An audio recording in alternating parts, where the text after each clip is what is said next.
Olá, meus irmãos, quero cumprimentá-los, agradecer aos irmãos pelas orações feitas em favor do meu filho Everton.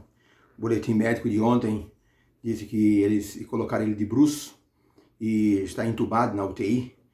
E isso melhorou a saturação, que é o nível de oxigênio no sangue. E os outros órgãos estão funcionando perfeitamente, o coração, os rins, a pressão está boa, e então a glicose está excelente, tudo controlado. Então hoje eles vão colocá-lo de novo com a barriga para cima e vão revezando esse exercício, porque isso vai melhorando a questão dos pulmões. E estão ministrando justamente os antibióticos e o betametasona e outros medicamentos que é para vencer justamente a Covid dentro dos pulmões, tá? Porque os pulmões ficam completamente ocupados, né? Acaba comprometeu 70% dos pulmões. No meu caso foi 75%, mas graças a Deus não precisei ir para a UTI. No quarto mesmo do hospital eu fui recuperando e Deus me deu a vitória. E vai dar a vitória para o meu filho também. Hoje vamos estudar a lição número 11, continuando o estudo da lição número 11, a parte de terça-feira, companheiros de jejum ou o jejum correto para todos, tá? Muitas vezes as pessoas elas se utilizam de recursos para buscar o poder do alto ou algum tipo de poder superior e muitas vezes se enganam naquilo que estão fazendo ou buscando. Muitas vezes com sinceridade, tá?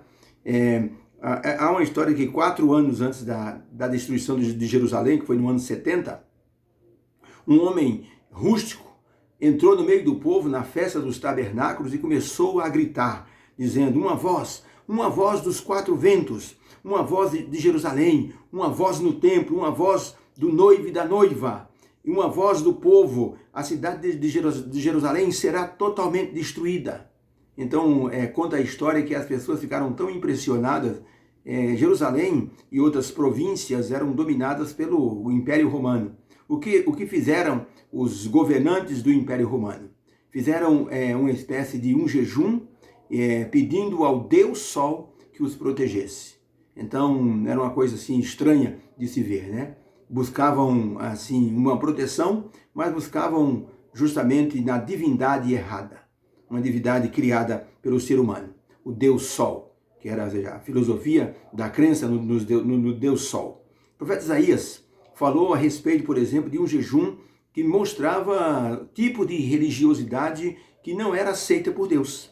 Então a pergunta número 6 é, o profeta Isaías falou de um jejum que o povo estava fazendo, mas que jejum seria esse? E qual o motivo do jejum? O jejum geralmente era convocado pelos sacerdotes para situações especiais. Por exemplo, 10 dias antes do dia da expiação, era tocado uma espécie de uma trombeta de chifre de carneiro, chamado shofar, e as pessoas sabiam que tinham que se preparar para o dia da expiação, para a purificação do santuário. Então as pessoas faziam jejuns para se preparar justamente para o dia da purificação, para ao se apresentarem diante de Deus, estarem preparados, limpos, com o coração assim tranquilo, com a consciência limpa, buscando ali acertar os problemas que existiam de relacionamento. Então eles faziam esse tipo de jejum. Aí Isaías pergunta, o povo estava fazendo um tipo de jejum no tempo dele, mas que tipo de jejum era esse? Qual é o motivo? Isaías capítulo 58, verso 3 diz assim, porque as pessoas perguntando para Deus, por que nós temos jejuado? E dizem eles, e tu, Senhor, não atentas para isso? Por que temos afligido as nossas almas? E tu não o sabes. Aí Deus responde, eis que no dia em que jejuais, prossegui nas vossas empresas, e vocês exigem que se façam os vossos trabalhos. Então o povo perguntou para Deus, nós temos jejuado, o Senhor não está vendo? Nós temos feito penitência, o Senhor não se importa com isso? E Deus disse, mas e que adianta esse jejum? Se no dia de jejum, em vez de vocês ficarem contritos, vocês estão nos vossos trabalhos e estão delegando trabalho para os outros e exigindo que se façam assim os vossos trabalhos. Então veja, esse tipo de jejum Deus não aceitava. O jejum que antecedia o dia da expiação era um tipo de jejum que as pessoas sabiam que iam estar diante de Deus com solenidade. A presença de Deus descia sobre o santuário, era chamado Shekinah, no lugar santíssimo. O sumo sacerdote entrava neste lugar, ele se preparava com roupas especiais, ele pedia perdão a Deus, ele oferecia uma oferta assim, de sacrifício por ele, para Deus perdoar os pecados do sumo sacerdote, para ele entrar no lugar santíssimo da presença de Deus. Se ele tivesse qualquer tipo de situação inadequada, ele morria fulminado na presença divina. Então era uma situação muito solene, o povo ficava em volta ali do tabernáculo, do santuário, esperando o sacerdote sair, porque o sacerdote, ele então entrava no lugar santíssimo, ele então saía desse lugar santíssimo, e ele então tinha 2 bodes que ele então colocava os pecados sobre um dos bodes, era chamado Azazel, e o outro era o bode expiatório. Então, quando se realizava esse ritual, o povo ficava em extrema concentração. E para isso era preciso fazer um jejum especial, um jejum pedindo perdão para Deus, um jejum assim, alinhando os pensamentos com o que é divino, um jejum onde as pessoas resolviam as intrigas para que eles pudessem estar bem no dia da expiação. Esse era o jejum correto, com motivo, com objetivo, com propósito. Agora, o povo estava fazendo um jejum de qualquer maneira. E Deus disse, que vocês estão fazendo o quê? Que tipo de jejum é esse, tá? Ellen White até diz o seguinte, nós temos grandes vitórias a ganhar. E nós podemos ter essas vitórias e ganhar essas vitórias, ou a gente ganha, ou a gente perde o céu, diz ela. Então, a expressão dela é, temos grandes vitórias a ganhar e um céu a perder se não alcançarmos essas vitórias. Tem de ser crucificado o coração carnal, pois sua tendência é para a corrupção moral, cujo fim é a morte. Perceberam? Nós temos que, assim, dominar a nossa tendência carnal. O ser humano é carnal. O ser humano, assim, ele tem, assim, tendência, assim, carnais. Até fizeram uma propaganda uma vez, me recordo, de uma moça muito bonita, seminua, assim, com trajes mínimos, e ela, então, com uma garrafa de cachaça, era uma propaganda da cachaça. Mas a moça era muito bonita, o outdoor era muito grande. E eu vi na porta das igrejas, quando as pessoas saíam das igrejas, geralmente o pessoal saía das igrejas se benzendo no domingo, e quando os homens olhavam aquele mulherão bonito, olhavam de ponta a ponta, geralmente as mulheres davam um beliscão na costela do danado, ele se retraía todo. Tá olhando o quê? Dizia a mulher. Você tem mulher em casa? Tá olhando essa mulher no cartaz? Então, assim, até na frente da igreja que eu frequentava, tinha um cartaz desse, e eu lembro que os irmãos saíam do culto e ficavam assim, se deliciando, olhando aquele outdoor. Aí eu pensei, o ser humano é carnal, acabou de sair de um culto divino, cantou o hino final, oração, alguns até responderam ao apelo, mas quando sai veio uma coisa desse tipo, até um cartaz desse aí que foi colocado na igreja, uma moça muito linda, e fazendo uma propaganda, e colocaram em cima assim, não adianta, você já pecou. E colocaram justamente na frente de grandes igrejas. O povo saía e ficava olhando. E a expressão é, não adianta, você já pecou. Nossa tendência é carnal. Então Deus estava preocupado com as pessoas que estavam fazendo um jejum e com justamente propósitos errados, objetivos errados. A pergunta número 7. Olhando a reclamação divina, qual o erro do povo com o jejum que faziam? Aí tem aqui, Isaías 58, de 3 a 7. Por que nós temos jejuado, dizem eles? E o Senhor não atenta para isso. Porque nós afligimos as nossas almas e tu não sabes. Aí Deus responde, eis que no dia em que jejuais, prossegui nas vossas empresas e exigis que se façam todos os vossos trabalhos. Eis que para as contendas vocês jejuam e em seguida ferem as pessoas com os punhos. Jejuando vocês assim, como hoje vocês estão jejuando, a vossa voz não se fará ouvir no alto. Seria esse o jejum que eu escolhi? O dia em que o homem aflige a sua alma? É esse o jejum que vocês acham que eu escolhi? Consiste, porventura, em inclinar o homem à sua cabeça como um junco e estender debaixo de si saco e cinza? Ou seja, uma religião hipócrita? No verso 6,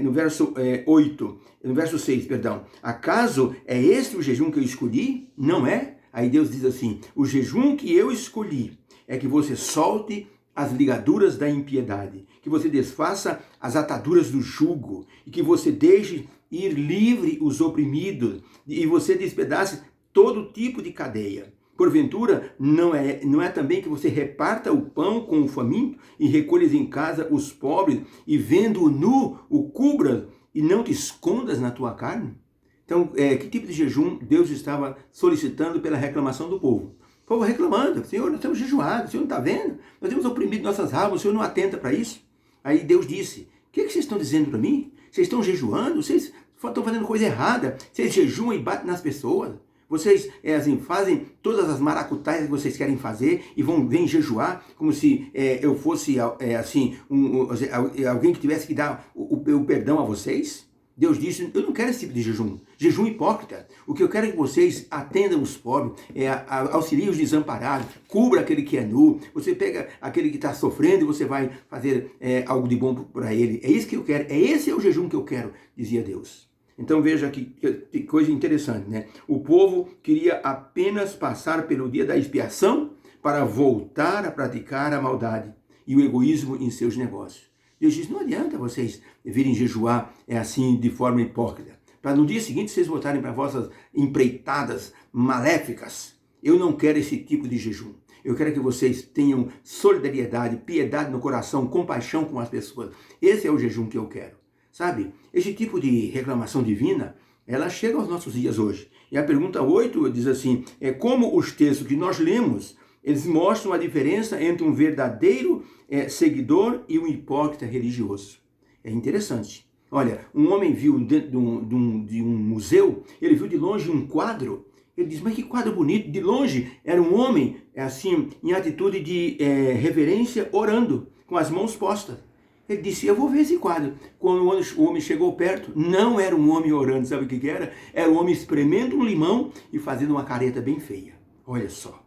Muitas vezes, a aparência de longe, tem pessoas que parecem, nós somos assim, nós parecemos muito concentrados, piedosos, de longe. Mas quando chega perto, tem uma diferença muito grande. Um menino disse ao pai dele, na frente do pastor, no pátio da igreja, papai, por que o senhor não pede para o pastor para a gente fazer uma casa aqui na igreja? E o pai disse, por que, meu filho, fazer uma casa aqui na igreja? Nós temos a nossa casa. O menininho disse, sabe o que é, papai? Aqui na igreja o senhor é a melhor pessoa do mundo. O senhor brinca comigo, o senhor beija a mamãe, o senhor trata todo mundo bem. E lá em casa o senhor é um demônio. Então eu queria que a gente fizesse uma casa aqui na igreja para o senhor ser sempre bonzinho. O homem quase morreu de vergonha. Tá vendo? Às vezes nós somos uma coisa e assim na igreja, diante das pessoas, e em casa, as pessoas se modificam. São totalmente diferentes, são hipócritas. Deus está dizendo, eu não quero esse tipo de religiosidade. A pessoa que é assim pode se afastar. Está perdendo tempo comigo. Deus disse aqui para o povo, vocês estão perdendo tempo. Eu não aceito esse tipo de jejum hipócrita. Olha, Isaías mostrou a tristeza divina pela falta de sinceridade do povo que só pensava em si mesmo e oferecia a Deus um jejum hipócrita. Hoje podemos também pensar que participar da Santa Ceia, participar do lava-pés, pode substituir nossa devoção sincera a Deus. Tem gente que pensa assim, passa o ano inteiro sem se devotar a Deus, mas quando chega uma Santa Ceia, se consagra, vai lá e toma a Santa Ceia. No dia seguinte está fazendo coisa errada de novo. Deus diz, eu não aceito. Isso aí é uma coisa vã, uma coisa hipócrita. Deus está nos chamando para a gente melhorar a nossa vida espiritual, para a gente ter motivo sincero, para a gente fazer o jejum correto, para que nós possamos então, viver de maneira plena diante do Senhor. Ellen White diz assim, nós temos vitórias a ganhar e um céu a perder. Nós temos que ganhar essas vitórias. Vitória contra a carne, vitória contra a tentação, vitória contra as vaidades, vitória contra a mentira. Tem gente que não mente, inventa a verdade. É diferente, pensam alguns. Eu não minto, eu invento uma verdade, mas está mentindo. E o Senhor Deus que nos quer com lábios puros, Deus nos quer com uma vida santificada. Deus nos abençoe. Oremos a Deus para que Ele nos ajude para termos uma vida santificada. Não é fácil. Nós temos um inimigo aí, feroz, bramando como leão, e a gente tem que driblar esse inimigo e ir para frente espiritualmente. Existe um céu a ganhar, a gente tem que ganhar as vitórias, as batalhas antes de ganhar esse céu. Mas Deus nos ajuda, o Espírito Santo está aí para nos ajudar. Os anjos também são espíritos ministradores, trabalhando a favor daqueles que hão de ser salvos, diz o livro de Hebreus. E o Espírito Santo, ele é consolador, ele nos convence do pecado, da justiça e do juízo. Vamos orar então? Deus querido, graças te damos por este dia de terça-feira. Abençoa-nos, Senhor, com o teu poder. Ajuda-nos, Senhor, a termos sinceridade em nossa religiosidade. Queremos ser pessoas sinceras, pessoas que professam uma coisa e executam justamente aquilo que estão professando. As pessoas têm que ver Jesus em nós. Nos abençoe. Espírito Santo, vem estar em nosso coração. Peço uma bênção para o Everton, que está na UTI. Senhor Deus, o Senhor já nos deu a certeza de que o Everton vai sair dessa situação. O sogro dele, o irmão Edinaldo, entrou agora na UTI. Estava com a saturação baixa, estava no quarto. E os médicos resolveram levá-lo para a UTI, para um monitoramento. Ajuda também o irmão Edinaldo, que já está com 60% dos pulmões afetados. Põe tua mão sobre o Everton, o Edinaldo e os outros companheiros pacientes que estão na UTI. Senhor, levanta essas pessoas, coloca saúde, paz, bênção nessas vidas. O Everton está inconsciente, mas nós estamos conscientes de que o Senhor vai levantá-lo desse momento de dor, dessa provação. Ajude com teu poder as famílias que estão lutando pela vida. Abençoe os teus filhos na igreja, em nome de Jesus. Amém. Diga amém.